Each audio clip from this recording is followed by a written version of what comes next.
Hello and welcome to yourlocalnote.com. My name's RJ. We're going to be hanging with the guys from Song Dogs. All right. And we're going to be talking about their latest album. It's called Heartland.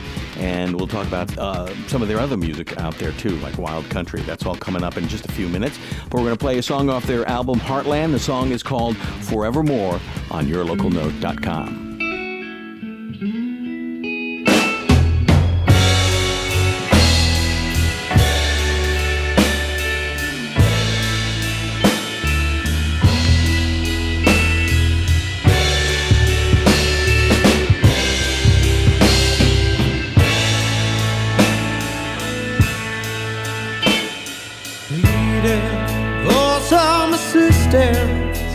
And you walked up through my door, said you'd be there standing beside me forevermore, forevermore.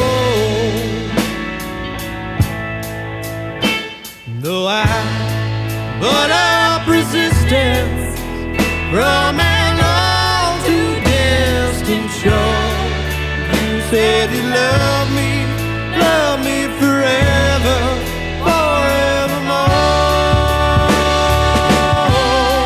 forevermore.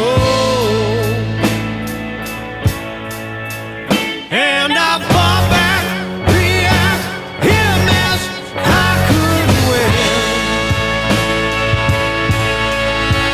And you called my song a heartbreak, and I let you in.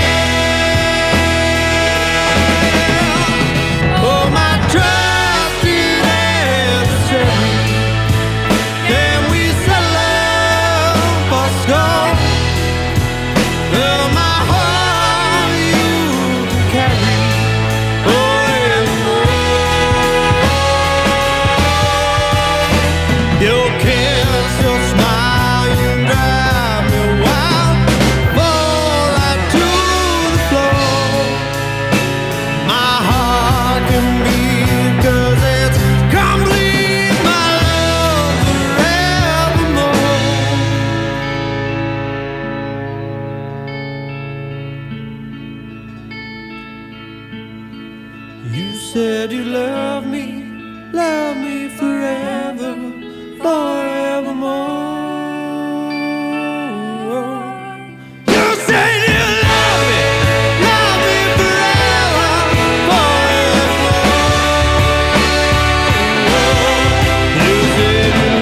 you love me forever, forevermore.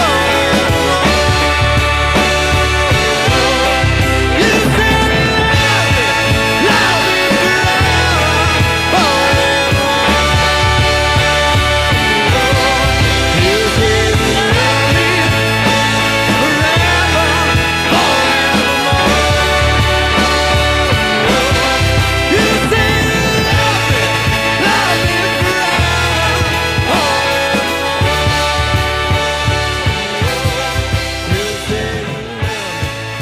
The song is called Forevermore from the album Heartland, and the band is Song Dogs. And we've got Mike and Ryan from Song Dogs joining us. Guys, good to see you again. Good to see you, RJ. Thanks for having us down here, RJ and Mike. It's been about 2 years. Yes. So we got to get caught up. First of all, how have things been going? Things have been going great. Busy? Very busy. Nice. Which is nice because during the recording of this record, we decided no more shows till it's done. Really? And we went probably about 8 months without playing any shows. Yes. That started to wear on us a little. That because you guys do play a lot. We do. We've traditionally played 4 to 5 shows a month, so going these 8 months was tough for us. In fact, we had a few conversations that were like, do we need to continue this? Right. Are we just going to... We missed it too much. Right. But it made it all the better when we did get back to Frankie Bradley's on April 25th, get to release the record and play for an audience that was very excited to see us. So it's totally worth the break. Excellent. And it's still, what, the 6 or 7 of you? I mean, you're one of the bigger bands we've ever had. 7, RJ. Seven, okay. There's only 6. There's only 6? Okay. Usually. I don't know. Sometimes there's 8. I mean, I'm looking and I get lost after 4. Sometimes there's a horn section. Definitely not 7. Yes. Not 7, though. There are 6 permanent members of the band that are always there. And then we have people that'll come in and play mando or play horns on a track. come in, play guest guitar. But there are 6 of us in the band. And that's the thing that I really like about you guys. I mean, you go in any direction you feel like going as far as your music is concerned. It's not like, well, we have to, this is the type of band we are and we have to do this. Yeah. So I think that what you're touching on is a point that we've thought a lot about, and it's what is different about Song Dogs than many other bands. We write songs collectively. We collaborate on everything. All of us are songwriters. All of us are singers. So what are the things that unite us? Because you might hear Forevermore and Sam singing the song. You might hear Son of the Valley, Mike singing the song. Those things are that we're all working together collaboratively to make those songs together for a common vision, and we all sing on the song. So you really hear that vocal harmony tying together our sound, especially on Heartlands here. Okay, and the thing is now that since you mentioned the songwriting, Forevermore, who wrote it, or is it all of you wrote it, and what is it about? Well, he's not here, so I think that Mike will probably claim to have written it tonight. It's good. It's a good song, I think that Mike should take this opportunity to claim to have written the song. That was one of Sam's songs. Okay, he wrote that for his wife. Oh, okay. Yeah, both he and Ryan have gotten married since the last time we saw you. Nice. Same 5 days. There's really? Yeah, actually. Same week, RJ. Same 5 days. So you guys were very busy in that week. Yeah. We tried to fit it in between 2 big recording sessions. We were like, all right, we got to squeeze these weddings in. Yeah, I'm sure the wives are happy to hear that. But one of the cool things about the record is at least for me, it's in a lot of ways a record about falling in love. Mm-hmm. Like finding that person. Mm-hmm. You hear that especially in Sam's song Forevermore and Ryan's tunes on this record. Like it's kind of cool to be able to capture those moments and then put them onto the record. And that was Sam's moment for. And you guys have been together for a number of years. We have. Michael originally started the band. Mm-hmm. Really as a vision for himself, and he can tell you more about that. We've been together as a band currently, though, since 2008, playing around. That's you're now going on your 7th year together with this lineup. We are. Yeah, so it's a long time. So that must make it easier when you're writing songs together, and because this is a life experience, and it's easier to get caught up in it. Yeah, it definitely is. It definitely is, and some of the songs come in almost completely finished and structured. They've got the lyrics and everything, and then everybody kind of puts their touches on it. And some of them need to be worked on a little bit more. But it is nice, as Ryan said. We've got on this record we've got 5 different vocalists, right? And so it's nice to be able to feel like we still are able to have like a Song Dogs sound, okay, definitely. and make that work despite the fact that there are people with many different influences bringing in their songs. Well, I think the fact that you can't pigeonhole you guys, and the fact that you go in whatever you feel that the song should go, the direction it should go in, and what sounds good to you. Right. And to clarify, we're not going to reggae or to hip hop or anything. It's all within the genre of rock, kind of classic rock sound. Yes, but it's still. But there's still some unpredictability there. For certain, yes. Especially with the horn sections, and sometimes you don't have the horn fiddle. Section. Yeah, fiddle, mandolin, all that stuff. That adds to it. Yes, all that stuff adds to it. And I think that it adds to like a bigness of Song Dogs. Definitely, you guys are, and when you see all of you together on stage, I mean, it's impressive. Yeah, we try to put it all out there every time on stage. That's our favorite place to be. You can see that. We love it, and we want the listener to come and see us really be absolutely in the moment in the song. Excellent. So we get up there, we focus, and we're in the music. It's an amazing feeling. It's been wonderful. Thank you for coming to see us. Well, that was a while back, but I'd love to see you guys again. And I know you've been doing a lot of stuff, but this is what we're going to do. We're going to take a break here. We're going to play another song. We're going to play Mississippi Annie. We'll come back. We'll talk about that, and we'll continue talking about Heartland and producing and writing it. Great. Sounds great. All right. We're hanging with the guys, Mike and Ryan from Song Dogs. And when we come back, we'll also give a shout-out to the rest of the band. Sounds good. What rest of the band? Yeah, there we go. And the song we're going to play again is Mississippi Annie from the album Heartland. This is yourlocalnote.com.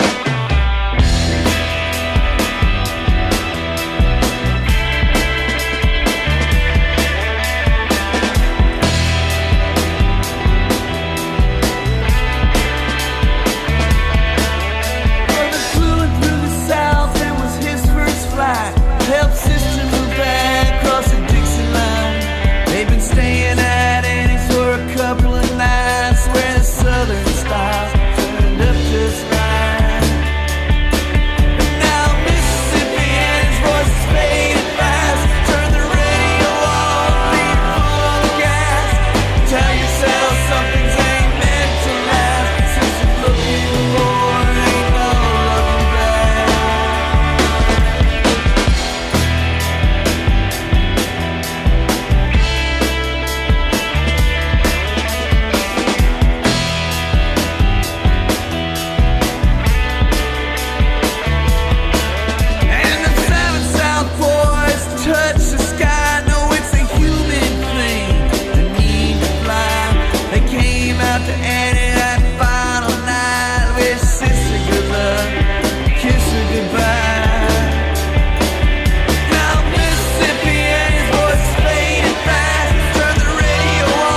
all the songs that you sung only mean something where you started from.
The song is called Mississippi Annie from the album Heartlands, and the band is Song Dogs. This is yourlocalnote.com. Again, thank you so much for joining us. Mike and Ryan here from Song Dogs, but there's a few other people that you need to at least acknowledge. So before we get going, RJ. Please give them a shout out. Come on, Ryan, be a nice guy. Well, be a we team have player. the wonderful Mariama O'Brien, our percussionist extraordinaire and the spiritual center of the band. She is the energetic center of our live shows. Shout out to you, Mariama. Shout out to Sam Slammy Hands Conver, our bass player with the voice of an angel, out there singing his lungs out every night. Shout out to Miss Emily Southerton, Mike's sister, who is in Portland, Oregon tonight, listening in. Nice. Hammering down on the rock organ and pulling out all the drawbars. And shout out to Mr. Dan Cooper, our drummer, for making things happen for this band. Okay. Ryan, I was hoping it would only be like 30 seconds. No, I'm only kidding. I'm just giving you a hard. You gave me the mic, RJ. I did. I should know better. Keep the vodka tonics coming. Yeah, absolutely. Always makes the interview easier.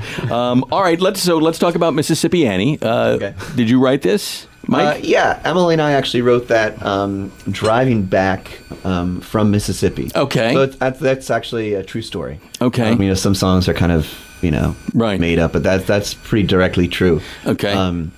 Em was working in Mississippi for 2 years before she joined the band. All right. And whenever she'd come back, she'd play with us for a little bit. But now it's official. She's like officially in the band, and She's back in Philly full time. And I flew down to Mississippi, like one of the only flights I'd ever been on in my life. Okay. And drove back with her, helped her move back. Nice. And that's kind of the story of her and me and a friend of hers who was also kind of in Annie, who was also in the similar situation of being in Mississippi, but also moving back to her home in California. Okay. And so it's a lot about, like the record Heartlands, it's a lot about the places in our life that we call home. Sure. Places where our hearts will always be, because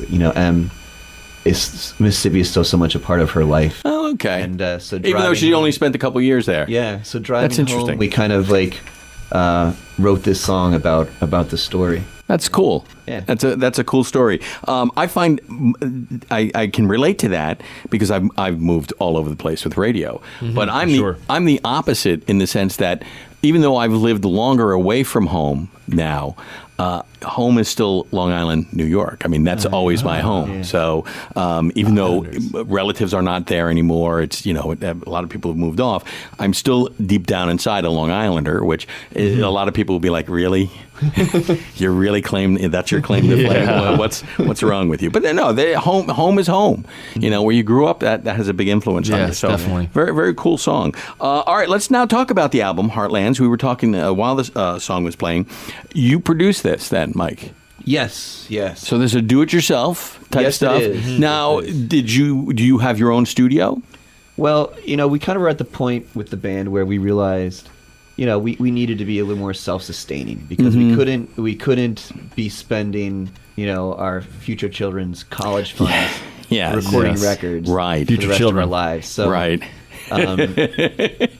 after Wild Country, we kind of looked at what money we had from the band fund and invested in some equipment.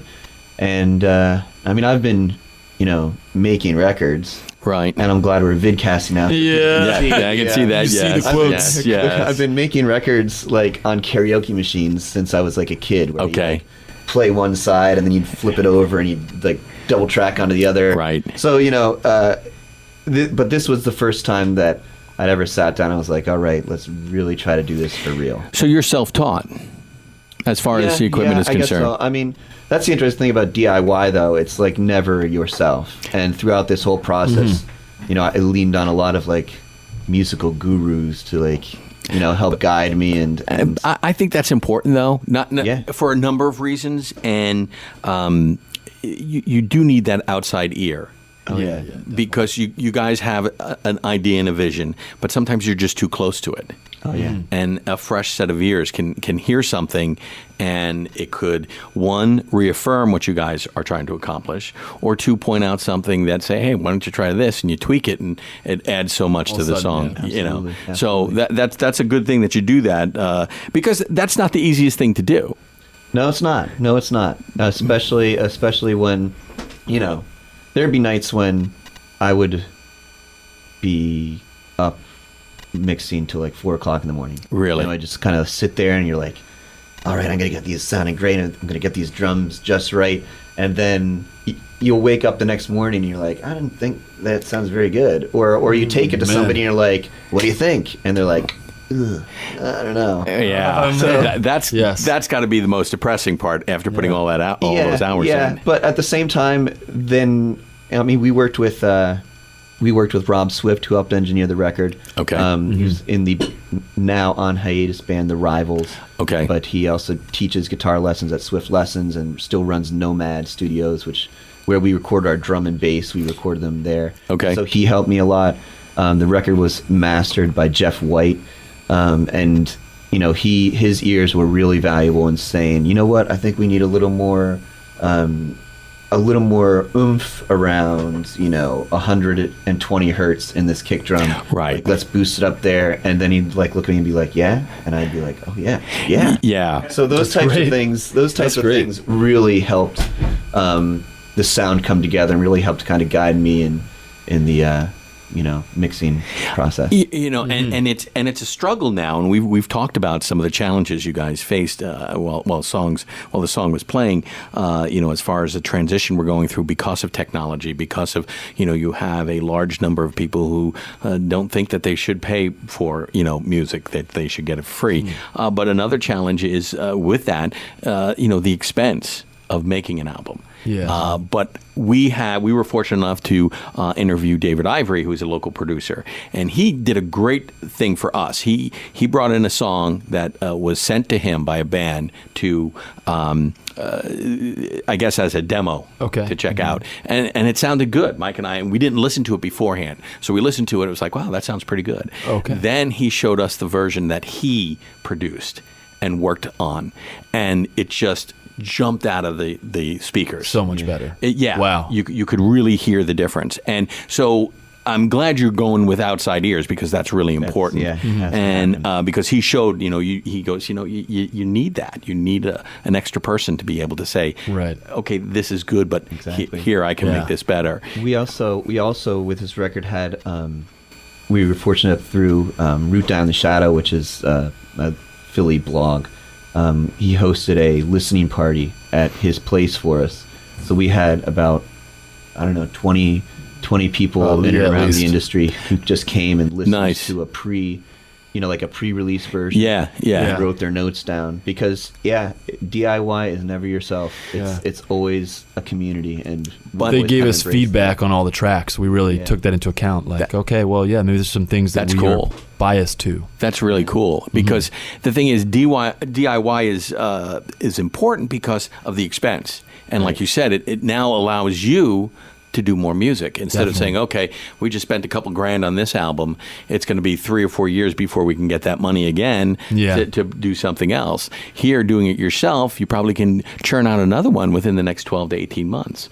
Yeah, I hope so. Which is important. It allowed us to put our money into producing the product and getting the product out there as well, rather than into the recording portion.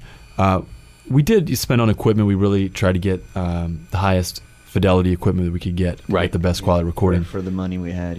We've also done 2 professional studio albums before this, so you had a clue what you were looking for. We learned a lot from both those experiences, and also in the sense of what we should keep and what we should cut.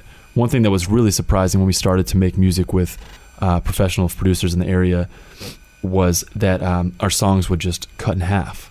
We thought, oh my gosh, you need every minute of these 6 minutes. Then we realized, actually, there's a lot of ways we can cut time. In this case, Mike actually formatted the record to be exactly 42 minutes for vinyl. Yeah, so there's like 21 minutes per side. 20 minutes per side. The goal would be... So we have the vinyl masters. Why did you do that? Well, a lot of it goes back to like what we were talking about. CDs. People don't buy CDs anymore. No, they really, really don't. And though you should buy ours. There's so many streaming services out there. And it's just so easy to iTunes to listen to music, any music that you want for free, really. Spotify. But interestingly enough, people love buying vinyl. There's a resurgence in vinyl, absolutely. I guess my question to you is. Do you think then it's now back to a singles type world for the music industry? I mean, one of the things that's great about this album, Songdogs Heartlands, is that Mike and Jeff White mastered it as an album. So when you do listen to the CD, you listen to the album in its entirety, the tracks flow together as an album, like Pink Floyd albums do, where you're like, whoa, oh my gosh, you just went through 3 songs and it's all just kept going. Okay. So that's really an awesome experience, and I think one of my favorite things that Mike did as a producer of this album was to make it flow. So you pop it in and there's a real storyline that continues and continues. There's no separation, there's no isolation of songs, which is awesome. Response to your question, is it a singles world? Is it a world where it's hard? I don't know. It's hard to say. Because the record originally started out with 20 songs on it. Really? It's down to 12 now. Okay. But it originally started out because I had seen a post on Twitter that linked to an article that was about how the album is essentially dead. Yeah. And why bands should only make EPs from here on out. Okay. And so originally the concept for this record was how, in a lot of ways, that's right. That's true. Absolutely. But I don't want it to be true. Right. Okay. So right. How can we do something that kind of like... is the best of both worlds. So originally this was going to be like a double vinyl where each side of the vinyl was its own EP and we'd release each EP digitally. That's good. And then I like that idea. Would then be released as a vinyl. Yeah, I think that's a really good idea. Yes, it's a great idea. It was a gargantuan project. Okay. Ultimately, you should consider that for the future. Yes. Ultimately, it's got a little bit out of our hands, and we thought it will be better to release full 12 album songs that's just like there. But that thinking was what originally kicked off this project, and we did record 20 songs. We did, and I mean, some of them we got very far on. Like Mike said, he'll stay up to 4 a.m. mixing them. Even so we have other songs. Yeah, so I don't know that it's a single world. I think in some cases it is, because a single is all that you need to get people into music. I remember my dad talking about, in the summer of 1966, all he would do would be hang by the radio at the beach, waiting for Paperback Writer to come on. Right. Yeah. So it's awesome. The Beatles kind of did it right, because they'd release a single. Oh, they released a ton of singles. Yeah, It would never hit and then an a whole album. record, and then another two singles with the best A side, B side you could ever hear. Right. And then another record. So Right. They had kind of that luxury to do that, which is awesome. Yeah. That is awesome. Yeah. Well, I mean, I like the idea what you guys were talking about with the 4 EPs and then release it on a double vinyl. I think that makes it special. I think what you have to Yes. do is, if you're going to release an album or double album like that, there's got to be a reason that you're doing it. And you've got to have the CD in order Yeah. to appreciate that. But if you're just going to do 12 songs that sort of stand alone, I would recommend that you release them one a month. Right. And then at the end of the year, put it together. This is definitely not a compilation. This is a cohesive album that flows beginning to end, which I think is going to be the part that the listeners are going to enjoy the most. Very cool. Pop it on, listen to the whole thing. It really flows through. All right, we're going to listen to song number 3. I want to come back and ask you about how it is to wear the producer hat as you're working with a band, and the job of flipping from musician to producer. I want to talk to you about that. right. We'll talk about that in just a little bit, and then we want to talk about some of the shows you got coming up. A lot of good stuff coming up with the song Dogs. All right, this song is called Like You've Never Known. It's, again, from the album Heartlands, and this is yourlocalnote.com.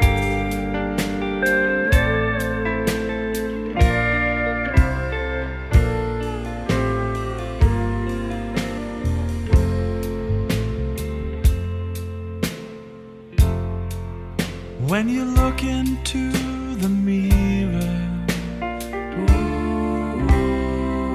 you see the light in your eyes. You see the man who falls to pieces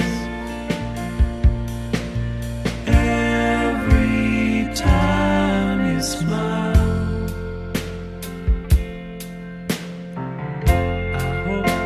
Find you when you're dreaming, out in the world on your own. You can see my thoughts have been with you all along.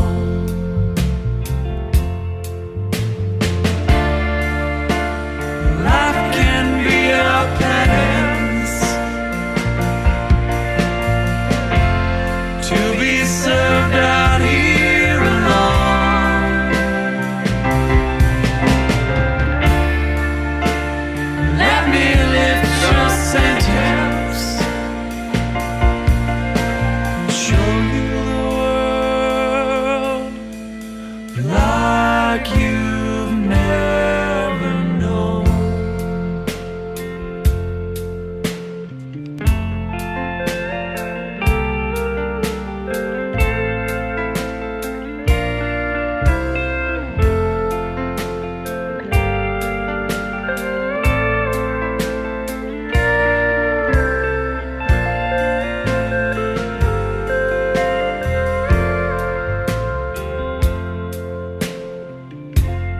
No one said this would be easy.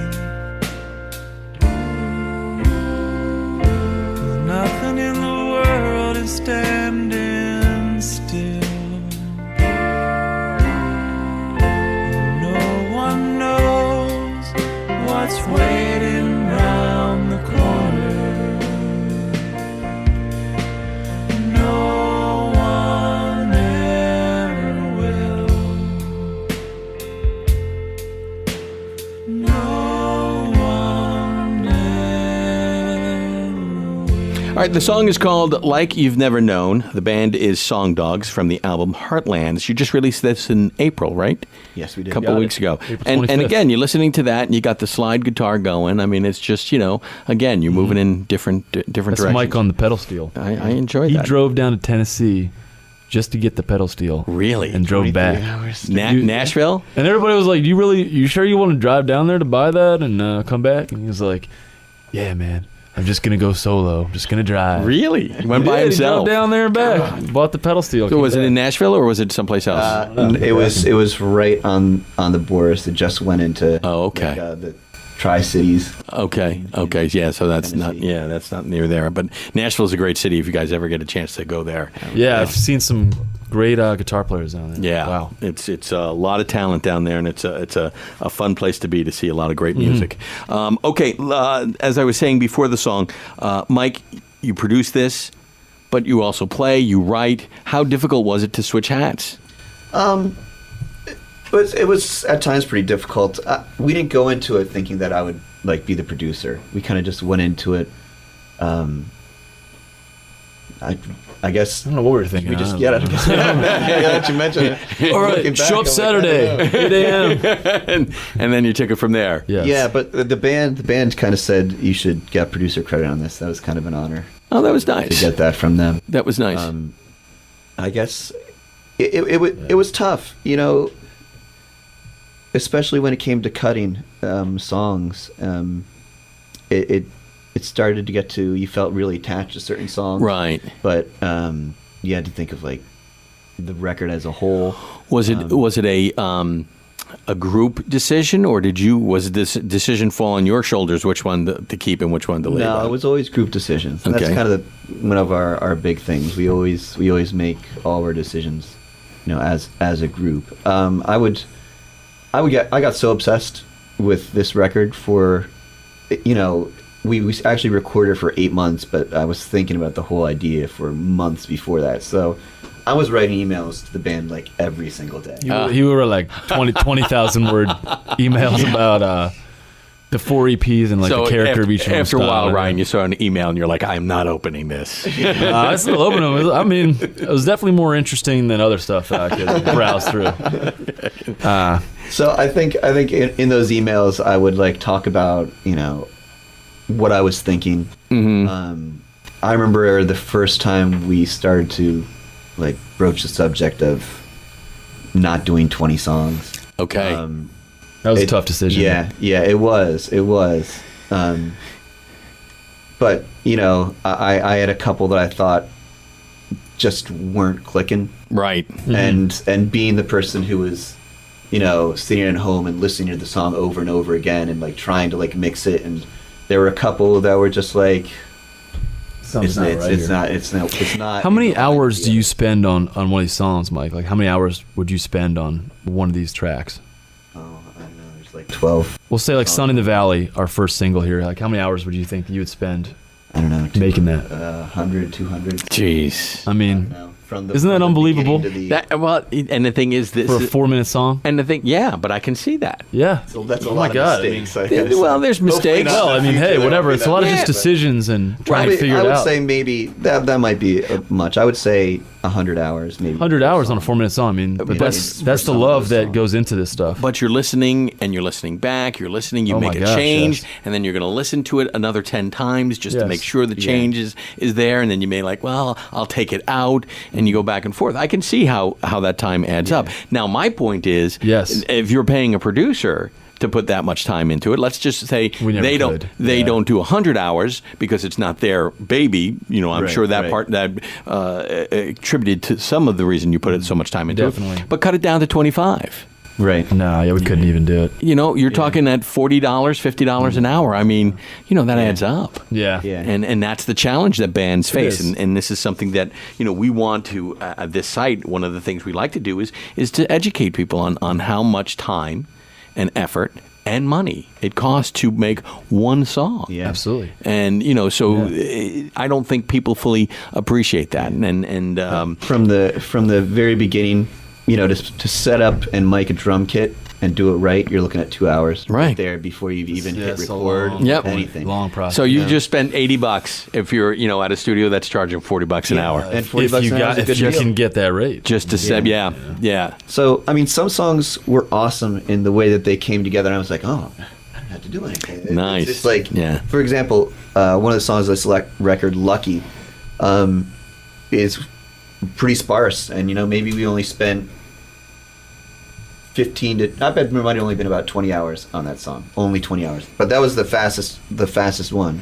So maybe the record as a whole, between, I don't know, maybe around 500 or 600 hours on the record. Wow. Wild, right? Yeah. But that would also be, just my time. That's your time, right? The other thing is you look at the hours of the 6 people as a collective, that's a lot of people's time. It's a lot, yeah. Collectively, you're looking at, I don't know, a couple thousand hours. Yeah. We love it, though.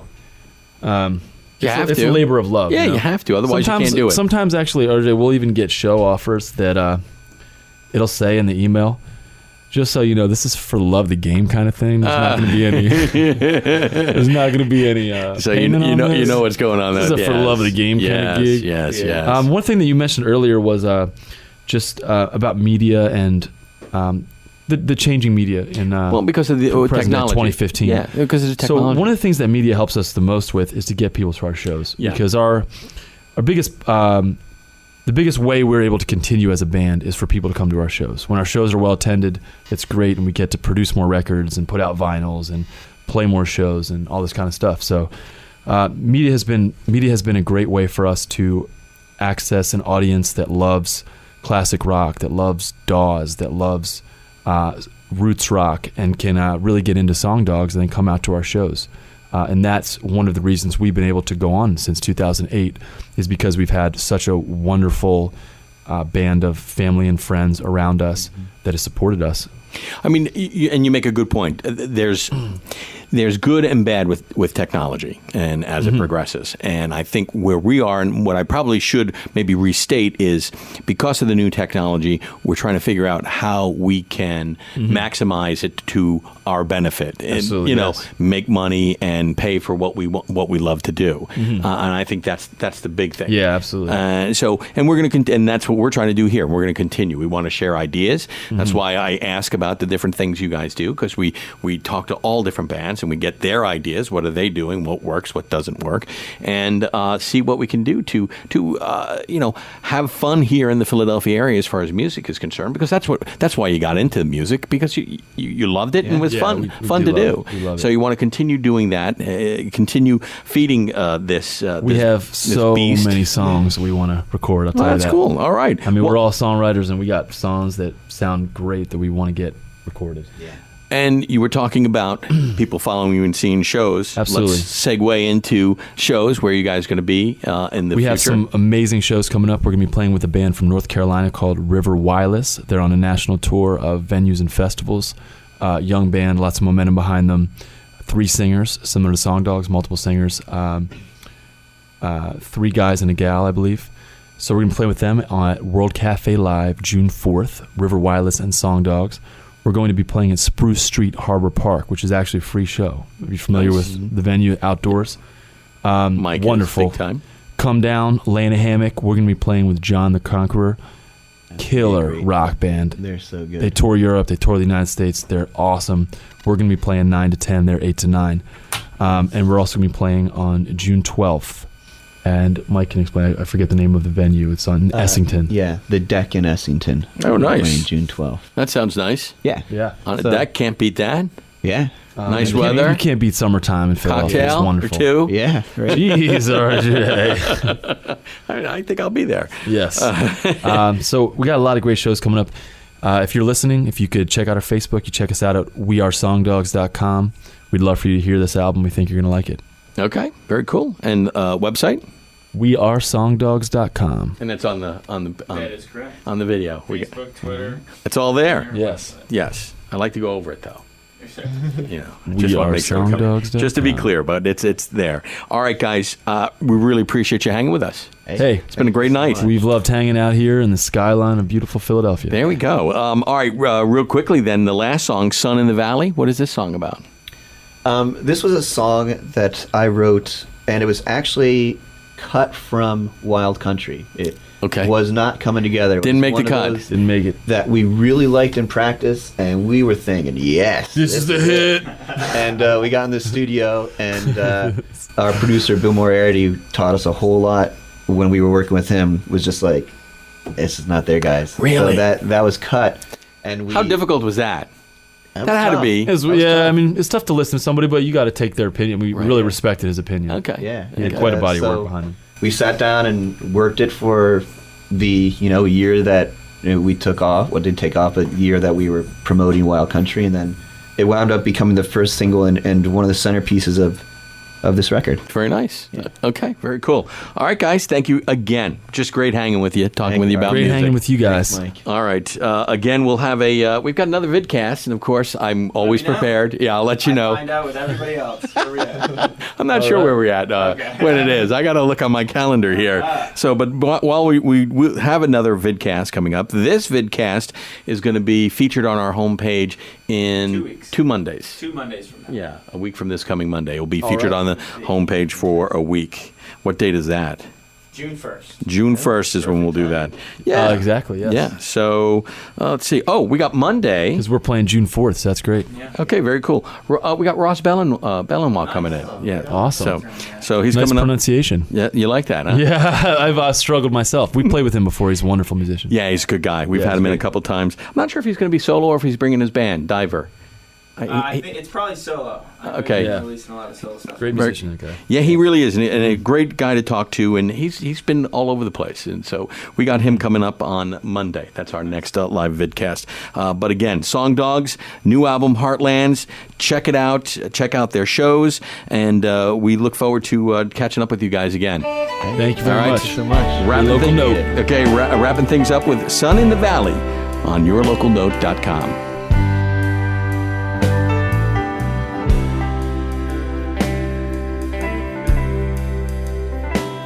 I have fallen with the sun in the valley for the last time.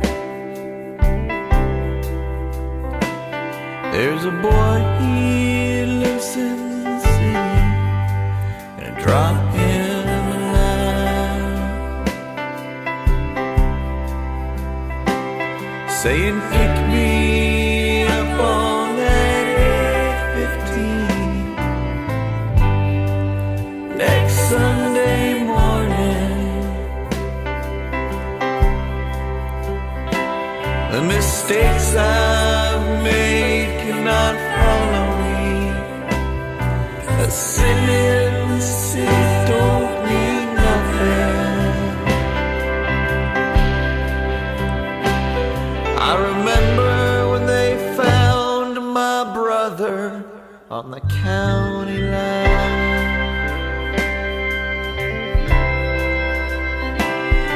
The trouble